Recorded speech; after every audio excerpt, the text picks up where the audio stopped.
Nah ini kita nggak pernah pindah ibu kota loh sebelumnya. Dan mungkin dalam ratusan tahun ke depan, barangkali kita juga nggak akan pindah ibu kota.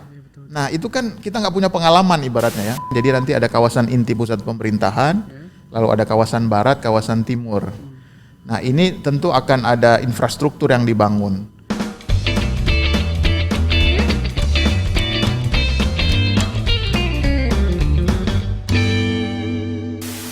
Halo Sobat Antara, kembali lagi bersama saya Muzdafar di program Friday Talk.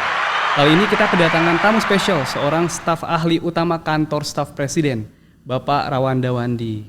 Gimana nih Mas kabarnya Mas Wandi? Baik, Mas Mus. Oke. Sehat-sehat selalu. Sehat dong. Mas, ini kan kemarin Mas itu bilang habis dari IKN ya. Itu progresnya seperti apa tuh di Kalimantan sekarang Mas? Ya sekarang ini sedang persiapan untuk penetapan lahan ya. Jadi kan undang-undangnya sudah disahkan. Sudah ditantangani Presiden tanggal 15 Februari kemarin. Di samping kita sedang menyelesaikan aturan-aturan turunan berupa Perpres, peraturan pemerintah dan sebagainya. Juga persiapan pembangunan di sana khususnya lahan itu sedang kita kita sedang finalisasi. Oke. Oh Mas, ini kita ngomongin pemindahan IKN nih Mas ya. Orientasi pemindahan IKN dari Jakarta ke Kalimantan ini kan untuk pemerataan ekonomi dan juga pemerataan tenaga kerja ya. Kalau misalnya kita pandang nih Mas, seberapa besar sih peluang pemindahan IKN dari Jakarta ke Nusantara ini itu menciptakan pemerataan ekonomi di sana? Ya saya kira itu memang ide dari pemindahan IKN itu kan untuk mengatasi ketimpangan antara Jawa luar Jawa yang sudah berlangsung puluhan tahun ya. Jadi kalau kita lihat rata-rata pertumbuhan ekonomi Indonesia itu 60%-nya disumbangkan oleh Jawa. Dan itu terus menerus makin lama akan makin timpang. Nah oleh karena itu keputusan untuk memindahkan ibu kota negara ini sebenarnya untuk mengurangi beban Jawa. Jadi karena Jawa ini terlalu dominan, muncullah istilah Jawa sentris.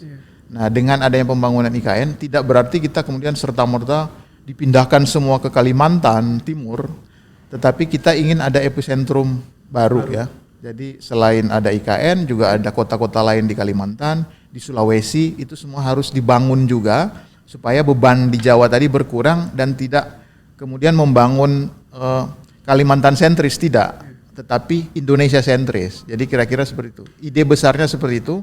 Dengan adanya epicentrum itu tentu saja tenaga kerja akan juga terserap di epicentrum baru itu.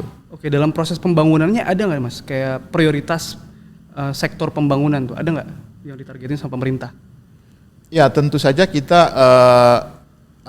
kita ingin membangun hal-hal yang potensial ya.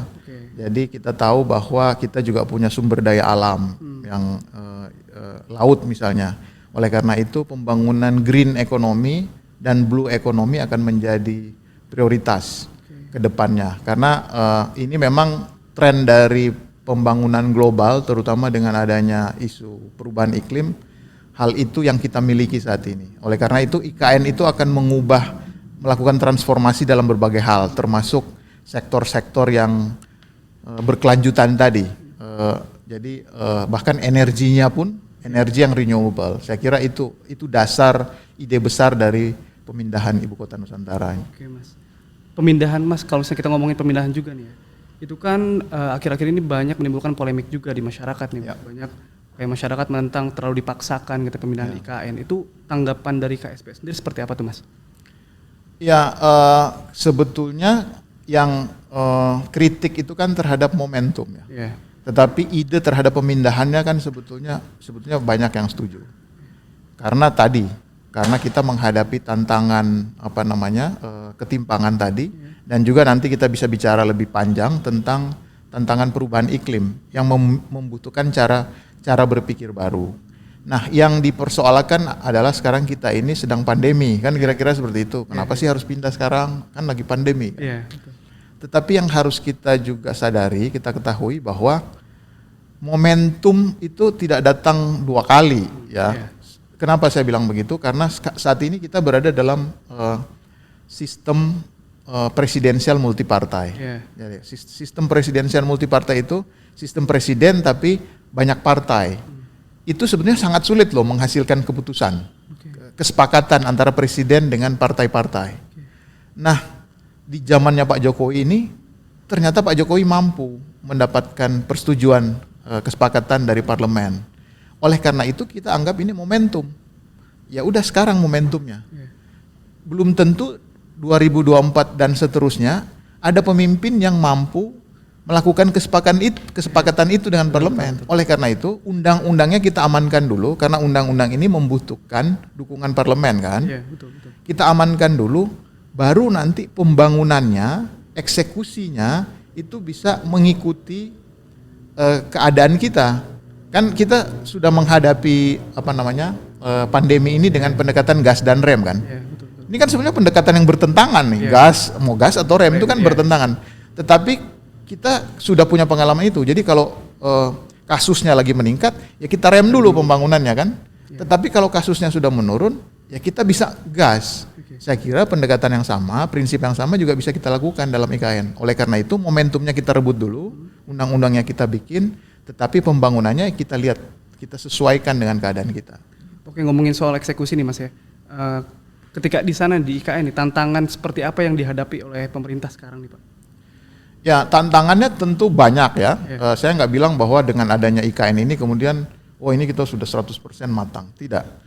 Tantangan terutama adalah bagaimana menerjemahkan konsep yang visioner ini, yang futuristik ini, konsepnya Smart Forest City, itu bisa kita wujudkan. Karena kan selalu ada jarak antara rencana dan realisasi kan. Nah ini kita nggak pernah pindah ibu kota loh sebelumnya. Dan mungkin dalam ratusan tahun ke depan, barangkali kita juga nggak akan pindah ibu kota. Nah itu kan kita nggak punya pengalaman ibaratnya ya. Nah oleh karena itu kita mengumpulkan semua sumber daya kita untuk mewujudkan pemindahan itu. Nah itu tantangan yang luar biasa. Nah tetapi kalau kita mendapatkan dukungan dari berbagai pihak, saya kira kita optimis bahwa ini akan bisa berjalan lancar dan sukses. Dari pemerintah sendiri nih Mas, seberapa yakin dan seberapa optimis pemindahan IKN ini bisa menciptakan pemerataan ekonomi itu, baik di Java ataupun di pulau-pulau lainnya? Kami yakin bahwa ini adalah pilihan yang baik ya, pilihan terbaik. Karena secara geografis saja, kalau kita lihat peta Indonesia nih, terus kita tunjuk titik di tengah-tengah peta, itu kenanya Kalimantan Timur itu. Jadi dengan mendekatkan ibu kota dengan wilayah lain, misalnya di Papua, yang kalau ke Jakarta naik pesawat aja 5-6 jam kan, maka akan lebih mudah buat mereka untuk mengurusi wilayahnya, karena kan mereka tetap harus ke ibu kota. Begitu juga daerah-daerah yang lain. Tentu daerah-daerah yang tadinya sangat dekat ya, Jawa Barat gitu kan, atau Lampung, ya memang sekarang harus jadi lebih jauh. Tetapi kalau kita berpikir tentang kepentingan yang lebih luas, maka akan lebih merata hal itu dengan pemindahan IKN.